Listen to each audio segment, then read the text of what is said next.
Hello दोस्तों, स्वागत है आप सभी लोगों का राजस्थान एकेडमी पर। मैं प्रवीण सिंह आप सभी लोगों के साथ में एलडीसी एग्जाम के लिए साइंस की क्लासेस लेकर के आ रहा हूं और आप सभी लोग हमारे साथ में जुड़े हुए हैं। आप सभी लोग सीईटी एग्जाम में भी बहुत अच्छा स्कोर करके हमारे साथ में आपने अपनी सफलता को जो है सुनिश्चित किया था। अब इसी प्रकार से आगे जुड़े रहिएगा। एलडीसी एग्जाम के अंदर भी अपन जो है अपने कंटेंट के दम पर अपना सिलेक्शन करवा कर रहेंगे। हम सभी लोग साइंस के अंदर केमिस्ट्री विषय को कंप्लीट कर चुके हैं। अब हम पढ़ रहे हैं फिजिक्स को यानी भौतिक विज्ञान को, जिसके अंदर प्रकाश जो टॉपिक है अपना लाइट, उसके बारे में बात कर रहे थे।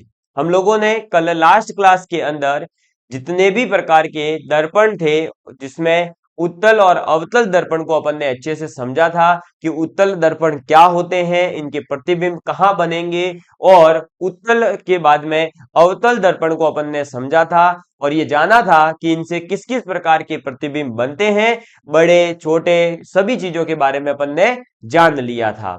ठीक है, आज हम पढ़ने वाले हैं उत्तल दर्पण और अवतल दर्पण के ही उपयोगों के बारे में और आवर्धन के बारे में यानी मैग्निफिकेशन के बारे में, जिसमें आपने देखा है मैग्निफिकेशन का मतलब समझेंगे, इसका फॉर्मूला समझेंगे और इस पर बेस्ड क्वेश्चंस करने की ट्राई करेंगे। आज की क्लास को मैं शुरू करूंगा दो अच्छी सी लाइनों के साथ में कि लाख दलदल हो पाव जमाए रखना, लाख दलदल हो पाव जमाए रखना, हाथ खाली ही सही, हाथ खाली ही सही, उठाए रखना, उठाए रखना।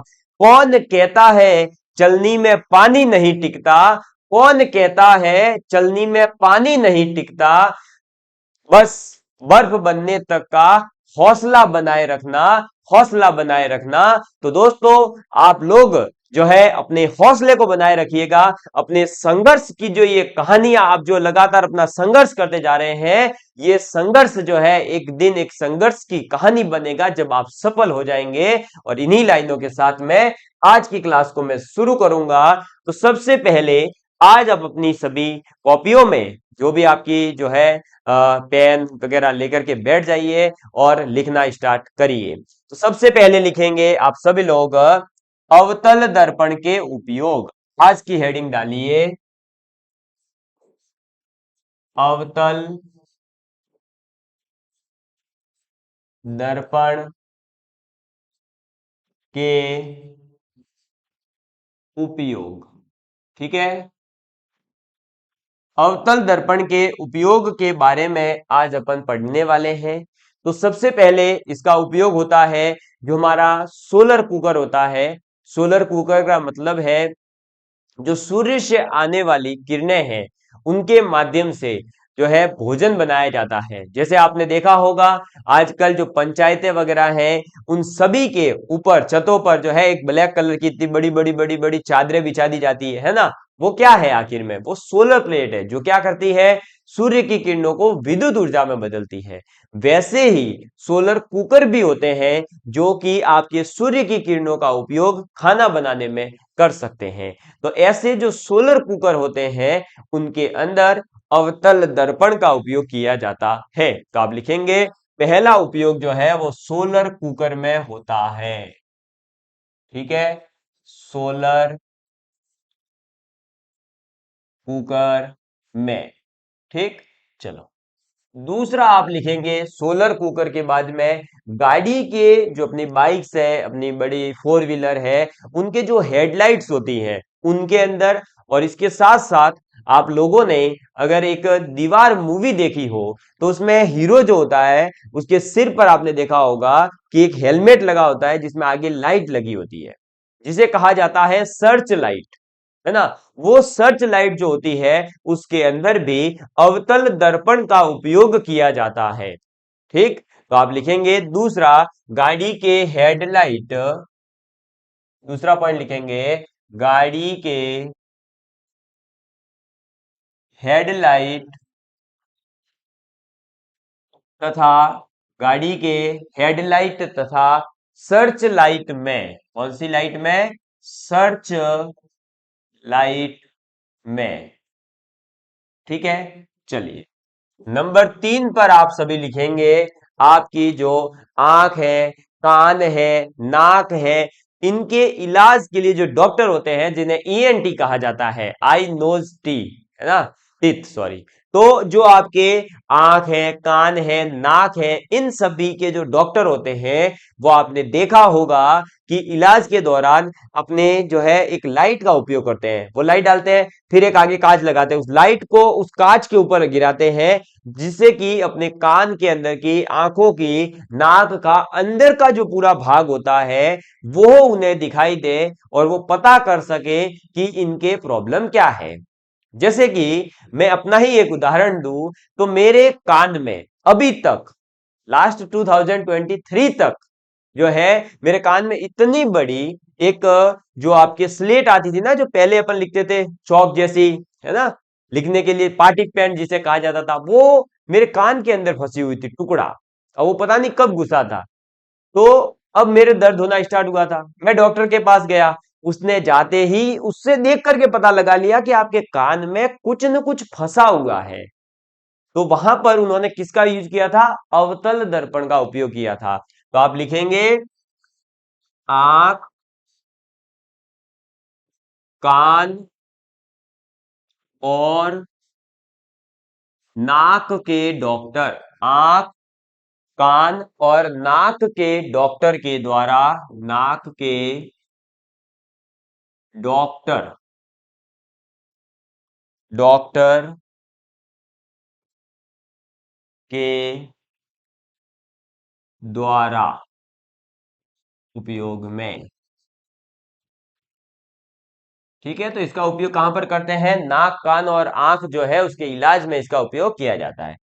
इसके बाद में चौथा पॉइंट आ जाएगा आपका, बड़ी फोकस दूरी वाले जो अवतल दर्पण होते हैं ना, बड़ी फोकस दूरी है जिनकी ज्यादा फोकस दूरियां होती है, उन अवतल दर्पणों का उपयोग दाढ़ी बनाने में किया जाता है। जो आप ये सेविंग्स बनाते हो ना, जैसे देखो मैं तो बाबा होके घूम रहा हूँ ऐसे बढ़िया बढ़िया के, लेकिन जो सेव करते हैं जब, तो उस सेव के लिए जिस कांच का यूज किया जाता है, वो सेविंग करते वक्त भी हम एक बड़ी फोकस दूरी का ही अवतल दर्पण उपयोग में लेते हैं। तो बड़ी फोकस दूरी, बड़ी फोकस दूरी वाला अवतल दर्पण, बड़ी फोकस दूरी वाला अवतल दर्पण दाढ़ी बनाने में, ठीक है, दाढ़ी बनाने में। क्लियर? तो ये जो है आपके अवतल दर्पण के उपयोग हैं जो ज्यादा इंपॉर्टेंट है। आप इनको याद रखिएगा कि सोलर कुकर के अंदर, गाड़ी के हेडलाइट और सर्च लाइट में, इसके अलावा आंख, कान और नाक के डॉक्टर जो होते हैं वो भी इसका उपयोग करते हैं, और इसके साथ साथ बड़ी फोकस दूरी वाले जो अवतल दर्पण होते हैं उनका उपयोग दाढ़ी बनाने में, सेविंग करने में इसका उपयोग किया जाता है। ठीक, चलिए आगे बढ़ते हैं फटाफट से। और अब लिखेंगे आप सभी हेडिंग आपके उत्तल दर्पण के उपयोग। किसके उपयोग? उत्तल दर्पण के उपयोग। लिखिए, उत्तल दर्पण के उपयोग। ठीक है, हम बात करने जा रहे हैं किसकी? उत्तल दर्पण जो है उसके उपयोगों की। तो उत्तल दर्पण के उपयोग जो है, सबसे पहला और सबसे ज्यादा पूछा जाने वाला, सबसे ज्यादा इंपॉर्टेंट वो होता है जो अपने मोटर कार है, ट्रक चालक है, बाइक है, इन सभी के, जो आपने देखा होगा लेफ्ट और राइट साइड में एक कांच लगा हुआ होता है, जो कि आपको पीछे के दृश्य दिखाते हैं। क्या कहते हैं? रियर व्यू आपको दिखाते हैं पीछे का। और उस पीछे के व्यू को देखने के लिए जिस दर्पण का उपयोग किया जाता है वो उत्तल दर्पण होता है। कैसा दर्पण होता है वो? उत्तल दर्पण होता है। तो सबसे पहले लिखेंगे आपका पहला जो उपयोग है वो है ट्रक, कार आदि में, आदि में ड्राइवर के बगल, ड्राइवर के बगल में, ड्राइवर के बगल में पसच दृश्य यानी पीछे का दृश्य देखने के लिए पसच दृश्य, पसच दृश्य दर्पण उत्तल दर्पण होता है। पसच दृश्य दर्पण उत्तल दर्पण होता है। ठीक है, तो ट्रक कार आदि में ड्राइवर के जो बगल में लगे हुए पसच दृश्य दर्पण होते हैं वो आपके उत्तल दर्पण कहलाते हैं। एक तो वो याद रखना, ठीक है, वो ही लगाए जाते हैं, उत्तल दर्पण ही लगाए जाते हैं। दूसरा पॉइंट आप लिखेंगे वो है आपका सड़क में जो लगे हुए परावर्तक लैंप होते हैं ना, जो रिफ्लेक्टिव लैंप्स लगाए जाते हैं जो रोडों पर लगे हुए होते हैं, तो उन सड़क पर लगे हुए परावर्तक जो लैंप है उनमें भी उत्तल दर्पण का ही उपयोग किया जाता है। तो आप लिखेंगे, अब मैं सीधा ही लिख रहा हूं, ठीक है, सड़क पर लगे परावर्तक, सड़क पर लगे परावर्तक, क्या परावर्तक क्या है, लैंप, ठीक है, परावर्तक लैंप में, ठीक, तो सड़क पर लगे हुए परावर्तक लैंप में। इसके बाद में तीसरा जो इसका उपयोग है वो है ही नहीं, ठीक है, बस यही दो याद रखने हैं आपको। क्लियर, चलिए, तो यहां पर जो है आपके एक इंपॉर्टेंट चीज थी जो कि थे उत्तल और अवतल दर्पण के उपयोग, जो पूछे जाते हैं अक्सर, कई बार अलग अलग एग्जाम्स में पूछे गए हैं, याद रखिएगा, आगे भी पूछे जा सकते हैं। तो ये यहाँ पर आपके दर्पण के उपयोग कंप्लीट होते हैं। अब हम पढ़ने जा रहे हैं आवर्धन के बारे में, मैग्निफिकेशन के बारे में। तो आप लिखेंगे अब नेक्स्ट आगे हेडिंग आवर्धन। आवर्धन का मतलब है कितना बढ़ाया या कितना छोटा कर दिया, ठीक है, इंग्लिश में कहते हैं मैग्निफिकेशन, ये लिख लीजिए, ठीक है। तो आवर्धन यानी कि मैग्निफिकेशन का मतलब हो गया आपका, फॉर्मूला लिखिए फिर मैं समझाता हूं। एम इज इक्वल टू, क्या कहोगे आप, तो प्रतिबिंब की लंबाई बटे वस्तु की लंबाई। क्या लिखोगे आप, प्रतिबिंब की लंबाई, प्रतिबिंब की लंबाई बटे वस्तु की लंबाई, ठीक है, क्या करेंगे, तो m इज इक्वल टू हो जाएगा प्रतिबिंब की लंबाई बटे वस्तु की लंबाई, या आप और भी इसे कह सकते हैं कि आपका प्रतिबिंब की दूरी, प्रतिबिंब की दूरी बटे वस्तु की दूरी, ठीक है। तो ये याद रखना कि आवर्धन यानी मैग्निफिकेशन का मतलब क्या है, तो प्रतिबिंब की लंबाई बटे वस्तु की लंबाई, या प्रतिबिंब की दूरी बटे वस्तु की दूरी। इसका मतलब क्या है सर, तो देखिए मैग्निफिकेशन का मतलब होता है बेसिकली कि जो आपने लेंस यूज किया या फिर आपने जो भी दर्पण यूज किया है ना, दर्पण और लेंस दोनों ही के लिए आवर्धन निकाला जा सकता है। तो जो दर्पण यूज किया उस दर्पण ने उस वस्तु का प्रतिबिंब जो बनाया है वो कितना छोटा बनाया या कितना बड़ा बना दिया, बस जो ये कंपैरिजन करना है कि कितना बड़ा है कितना छोटा है, इस कंपैरिजन को ही कहा जाता है आवर्धन। क्या कहा जाता है, आवर्धन, मैग्निफिकेशन, ठीक है। जैसे कि अगर हम बात करें, कोई 2 मीटर की वस्तु थी, वस्तु कितने मीटर की है, 2 मीटर की, और उसके लिए हमने अवतल दर्पण यूज किया मान लीजिए, और उस वस्तु का जो प्रतिबिंब बना अवतल दर्पण में वो बन गया 4 मीटर का। तो 2 मीटर से वस्तु का प्रतिबिंब कितना हो गया है, 4 मीटर। तो 4/2 कितना आ गया, 2, यानी मैग्निफिकेशन आवर्धन कितना किया, तो डबल कर दिया, 2 मीटर का कितना कर दिया, 4 मीटर कर दिया। तो ये जो 2 गुना हो गया, इसी को अपन क्या कहेंगे, आवर्धन कहेंगे, मैग्निफिकेशन कहेंगे। क्लियर, तो मैग्नीफायर का बेसिकली मतलब है किसी चीज को कितना बड़ा कर सकता है या कितना छोटा कर सकता है, क्योंकि यही 2 मीटर की वस्तु मान लीजिए 1 मीटर का प्रतिबिंब बनता, तो क्या हो जाता आपका 50%, आधा क्या हो जाता, आवर्धन कहलाता। क्लियर, समझ में आ गई बात।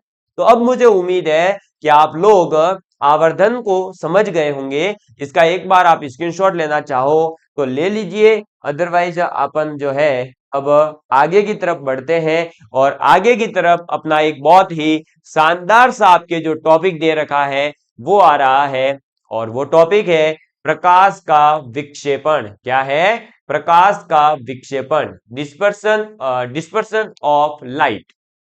लाइट का विक्षेपण यानी लाइट का जो है अलग अलग टुकड़ों में टूट जाना, उसके बारे में अपन बात करेंगे। ठीक है, मुझे उम्मीद है आपने लिख लिया। चलो आगे बढ़ता हूं मैं।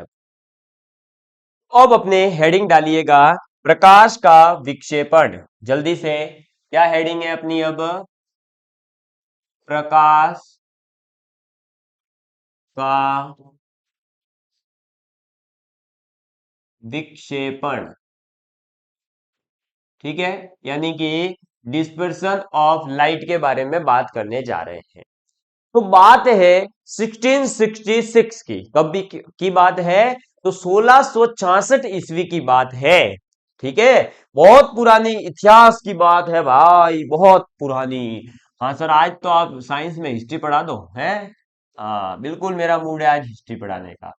तो देखिए भाई, 1666 ईस्वी की बात है, और उस समय पर जो है न्यूटन महोदय ने अपने न्यूटन के सभी नियम वगैरह दे दिए थे। अब उस समय उनको लगा कि चलो अपन कुछ लाइट वाले फील्ड में भी यानी ऑप्टिक्स के फील्ड में भी अपना कुछ न कुछ तो करके जाएं, क्योंकि न्यूटन ही एकमात्र ऐसे वैज्ञानिक लगते हैं मुझे तो जिन्होंने पूरी फिजिक्स में तो दिया ही अपना योगदान है, मैथ में भी दिया, केमिस्ट्री में भी दिया, पता नहीं कहां कहां भाई साहब कितना पढ़ते होंगे वो है। यहां तो अपन से एक साइंस नहीं पढ़ी जाती। तो देखिए, अब प्रकाश का विक्षेपण जो है इसके बारे में 1666 में न्यूटन ने बताया था। अच्छा सर, ठीक है, ये तो बात अच्छी है कि न्यूटन महोदय ने ये बता दिया कि भाई जो है प्रकाश का विक्षेपण होता है। ठीक, कब बताया, 1666 में। सर ये विक्षेपण होता क्या है, तो विक्षेपण जो है वो होता है कि आपका जो प्रकाश है उस प्रकाश का अलग अलग रंगों में विभक्त हो जाना। आप इसको ऐसे समझ सकते हैं कि मान लीजिए ये अपने पास कोई ऐसा जो है एकदम वाइट सा क्या आ गया, मान लीजिए ये आ गया अपने पास में एक लाइट का रिसोर्स जिसमें से लाइट प्रोड्यूस हो रही है। ठीक है, कुछ भी मान लीजिए ऐसा अलग अलग। अब इसमें से क्या होगा कि अलग अलग लाइटें निकलेगी, मान लो एक पीली लेयर निकल गई, ठीक है, फिर एक रेड लेयर निकल गई, फिर एक इसमें आपकी हरी लेयर निकल गई, फिर इसमें एक आपके ब्लू कलर की लेयर निकल गई, फिर इसमें एक गुलाबी लेयर निकल गई, फिर इसमें एक ब्राउन लेयर थोड़ी सी निकल गई। ठीक है, फिर इसमें आपके एक और कलर, चलो ये पैरोट कलर ले लेते पहले, तो ये पैरोट निकल गया। फिर इसमें से आपके कोई जो है थोड़ा सा पानी वाला कलर, इस प्रकार से ये जो आपका लाइट थी, जो प्रकाश था, वो अलग अलग रिसोर्सेस में, अलग अलग सॉरी कलर में टूट गया। ये प्रकाश क्या हो गया है, तो ये प्रकाश जो था वो विभिन्न कलरों में टूट गया, विभिन्न रंगों में विभक्त, विभिन्न रंगों में क्या हो गया है, अब ये विभक्त हो गया है। समझ में आ गई बात। तो ये जो प्रकाश का विभिन्न रंगों में विभक्त होने का जो आपका प्रोसेस है, जो प्रक्रिया है, जो घटना है, उसी को हम क्या कहते हैं, विक्षेपण कहते हैं। क्या कहते हैं, विक्षेपण कहते हैं। तो मुझे उम्मीद है कि आप लोग अब विक्षेपण को समझ पाए होंगे, प्रकाश का विक्षेपण होता क्या है, ये आपने लिख लिया। अब आगे आप जो है इसमें जो इंपॉर्टेंट चीजें हैं वो अपन सब अभी नोट डाउन करेंगे, जो अपने नोट डाउन करनी है ना। ये तो सिर्फ आपको समझने के लिए है, तो आप ऐसा बनाना चाहो तो बना लीजिए, अदरवाइज आपकी इच्छा। अब मैं आपको जो आगे इंपॉर्टेंट पॉइंट लिखवा रहा हूं वो लिखेंगे कि किसी पदार्थ का, ये लिखिएगा, पॉइंट लिखना स्टार्ट करिए, समझ में आ गया है तो, किसी पदार्थ का अपवर्तनांक, रिफ्रैक्टिव इंडेक्स अभी मैं समझा दूंगा ये क्या होता है। अपवर्तनांक, अपवर्तनांक आपतित प्रकाश, आपतित प्रकाश का मतलब है आने वाला प्रकाश, इंसिडेंट लाइट। आपको पता होगा, परावर्तन के नियम पढ़ा है तब बताया है मैंने, ठीक है। तो आपका ये हो गया आपतित प्रकाश के तरंग दैर्ध्य पर निर्भर करता है, तरंग दैर्ध्य पर निर्भर करता है, ठीक है। तो किसी भी पदार्थ का जो अपवर्तनांक है वो आपतित प्रकाश के तरंग दैर्ध्य यानी वेवलेंथ पर निर्भर करता है। ठीक, आगे लिखना भी है पूरा क्योंकि ये बहुत काम की चीज है। अर्थात, अर्थात भिन्न भिन्न, भिन्न भिन्न मतलब अलग अलग तरंग दैर्ध्य, तरंग दैर्ध्य किसी, क्या लिखेंगे, अर्थात भिन्न भिन्न तरंग दैर्ध्य आपके तरंग दैर्ध्य के लिए, सॉरी किसी नहीं, तरंग दैर्ध्य के लिए, तरंग दैर्ध्य के लिए, आगे आ जाएगा, हाँ, के लिए अपवर्तनांक का मान, अपवर्तनांक यानी कि रिफ्रैक्टिव इंडेक्स का मान, अपवर्तनांक का मान भिन्न भिन्न होता है, ठीक है। ये बात आपको याद रखनी है कि आपका जो यहां पर अपवर्तनांक की बात हो रही है ना, वो है रिफ्रैक्टिव इंडेक्स। वो किसी भी एक वस्तु के लिए हमेशा एक कांस्टेंट होता है। अब वो कांस्टेंट क्या होता है उसके बारे में ज्यादा डिटेल में नहीं पढ़ना, ठीक है। अभी सिर्फ याद रखो, तो किसी पदार्थ का अपवर्तनांक जो है वो आपतित प्रकाश, जो आने वाला प्रकाश है, उसके तरंग दैर्ध्य यानी वेवलेंथ पर निर्भर करता है। इसका मतलब क्या हुआ कि अगर भिन्न भिन्न तरंग दैर्ध्य है यानी अलग अलग अगर वेवलेंथ है, तो फिर क्या होगा, हर एक प्रकाश का अलग अलग रिफ्रैक्टिव इंडेक्स होगा, अपवर्तनांक का मान भी तो क्या होगा, भिन्न भिन्न होता है। ये बातें याद रखनी है, सीधा सीधा पूछेंगे अब कि जैसे पूछ लिया अपवर्तनांक किस पर निर्भर करता है, तो किस पर निर्भर करता है, तो ये निर्भर करता है कि आपका जो आने वाला प्रकाश है उसके तरंग दैर्ध्य पर, ठीक है। अब आप आगे लिखेंगे किसी, नेक्स्ट, किसी पदार्थ का, पदार्थ का अपवर्तनांक, किसी पदार्थ का अपवर्तनांक बैंगनी रंग के लिए, बैंगनी रंग के लिए, रंग के लिए मान लीजिए एन वी नाम दे देते हैं, ठीक है। बैंगनी रंग के लिए मैंने क्या नाम दे दिया, एन वी, क्योंकि जो अपवर्तनांक होता है उसे एन से प्रदर्शित किया जाता है और वी फॉर वॉयलेट, तो इसका मतलब बैंगनी रंग का अपवर्तनांक, ठीक है। तो एन वी अधिकतम,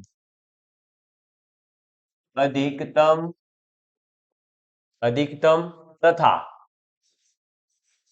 तथा लाल रंग, ये सीधा सीधा पूछा गया है कई बार, लाल रंग के लिए, लाल रंग के लिए एन आर, एन आर यानी कि रेड कलर यानी लाल रंग का अपवर्तनांक, एन आर हो गया, ठीक है। एन आर न्यूनतम होता है, न्यूनतम होता है। ये बात आपको सीधे सीधे याद रखनी है कि किसी भी पदार्थ का जो अपवर्तनांक होता है, रिफ्रैक्टिव इंडेक्स होता है, वो बैंगनी रंग के लिए जो जिसे अपन कहेंगे एनवी यानी refractive index of violet colour, वो तो होता है अधिकतम, और लाल रंग के लिए जो रिफ्रैक्टिव इंडेक्स होता है वो न्यूनतम होता है। ये दो चीज याद क्यों रखनी है, क्योंकि आगे आपको अभी समझ में आएगा कि जो इंद्रधनुष में है तो कलर सबसे नीचे कौन सा आता है, ऊपर कौन सा आता है, उनका सीक्वेंस यही क्यों होता है, ये सब अभी आगे आपको समझने आने वाला है। ठीक है, सब कुछ समझ में आएगा आपको, कहीं कोई प्रॉब्लम नहीं आने वाली। बस आपको जो बताया जा रहा है वो याद रखिए। एक बार इसको पुनः देख लीजिए। प्रकाश का विक्षेपण 1666 में न्यूटन ने बताया। क्या बताया कि जो प्रकाश है उसका अपने अलग अलग कलर में, अलग अलग रंगों में विभक्त होने की जो घटना है उसे अपन विक्षेपण कहते हैं, जिसको मैंने इस डायग्राम से समझा दिया है। फिर मैंने पहला पॉइंट लिखवाया कि किसी भी पदार्थ का अपवर्तनांक आपतित प्रकाश के तरंग दैर्ध्य पर निर्भर करता है तथा भिन्न भिन्न, क्या लिखवाया, भिन्न भिन्न तरंग दैर्ध्य के लिए अपवर्तनांक का मान भी भिन्न भिन्न होता है। पहली चीज। दूसरी चीज लिखवाई कि किसी भी पदार्थ का अपवर्तनांक जो है वो बैंगनी रंग के लिए अधिकतम होता है और लाल रंग के लिए न्यूनतम होता है। अब आप आगे लिखेंगे प्रिज्म से, ये बहुत काम की चीज आ रही है। अब लिखेंगे प्रिज्म से, प्रिज्म से गुजरने पर, किसके, प्रकाश के गुजरने पर, प्रिज्म से गुजरने पर बैंगनी रंग की, बैंगनी रंग की किरण का, बैंगनी रंग की किरण का विचलन, अभी समझाऊंगा ये सब कुछ है ना, एक बार लिखिए। किरण का विचलन अधिकतम होता है, विचलन अधिकतम तथा लाल रंग, लाल रंग की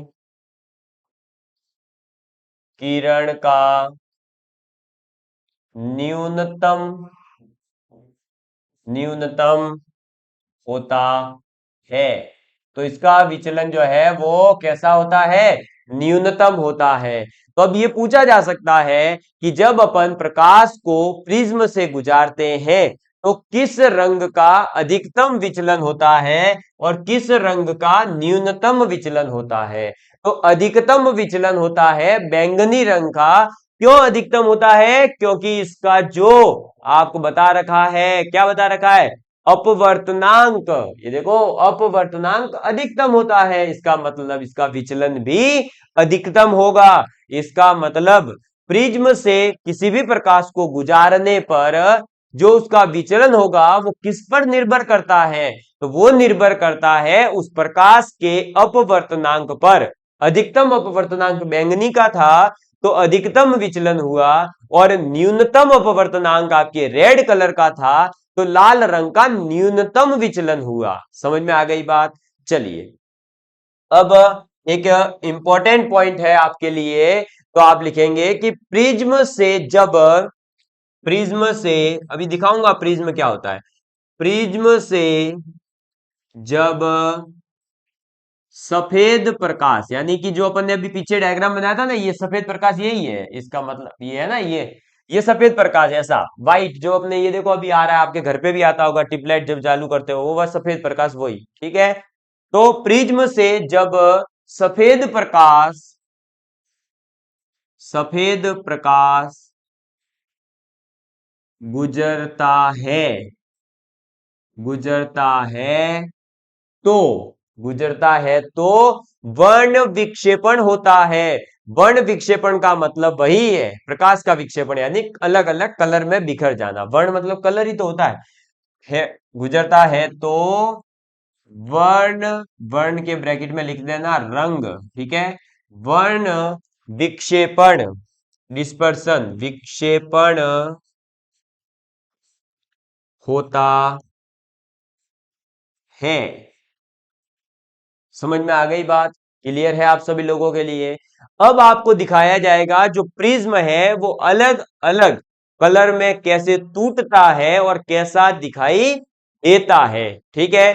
तो मैं आप सभी लोगों को अब डायग्राम दिखाऊंगा, उससे पहले आप एक बार जो है इसको नोट डाउन कर लीजिए ताकि अपन आगे बढ़ सके। देखिए दोस्तों, ये रहा आपका प्रिज्म से वर्ण विक्षेपण।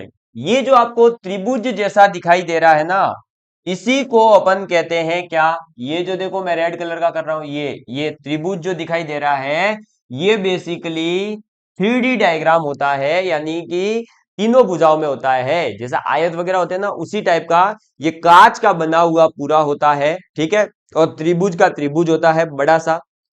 और आपको हो सका तो मेरे पास पड़े हैं, तो मैं लेकर के आपको दिखा दूंगा प्रैक्टिकल, मतलब सामने आपके ला करके अगली क्लास में, ठीक है। तो ये होता है प्रिज्म। इसमें से जैसे ही ये देखो अपन ने व्हाइट लाइट को गुजारा है, यानी सफेद प्रकाश को गुजारा है, तो ये सफेद प्रकाश आगे जाकर के देखिए अलग अलग टुकड़ों में टूट गया। कौन कौन से कलर में टूट गया है वो नाम पढ़ लेता हूं, देख लीजिए। ये रहा रेड कलर, फिर है ऑरेंज कलर, फिर है येलो कलर, फिर है ग्रीन कलर, फिर है ब्लू कलर, फिर है इंडिगो कलर, और फिर है वॉयलेट कलर, ठीक है। मतलब लाल, नारंगी, पीला, हरा, ब्लू यानी कि नीला, इंडिगो यानी जो आपका है ना, एकदम होता है ना इंडिगो, मतलब आप समझ सकते हो इस टाइप का, मतलब ब्लू और उससे थोड़ा सा मिक्स, अब हिंदी में मेरे को याद नहीं आ रहा है इंडिगो को क्या कहते हैं। और एक होता है वॉयलेट कलर, वॉयलेट मतलब वही बैंगनी कलर आपका, ठीक है। तो ये टोटल आपके 7 कलर में टूट जाता है, और इंद्रधनुष भी इन्हीं कलरों से मिलकर के बनता है।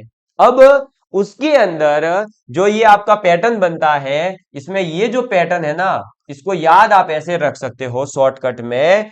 आप कैसे याद रखेंगे, तो मैं इसको थोड़ा सा पहले इधर कर लेता हूं। इसको आप ऐसे याद रख सकते हैं, ये लिखा हुआ है विबग्योर।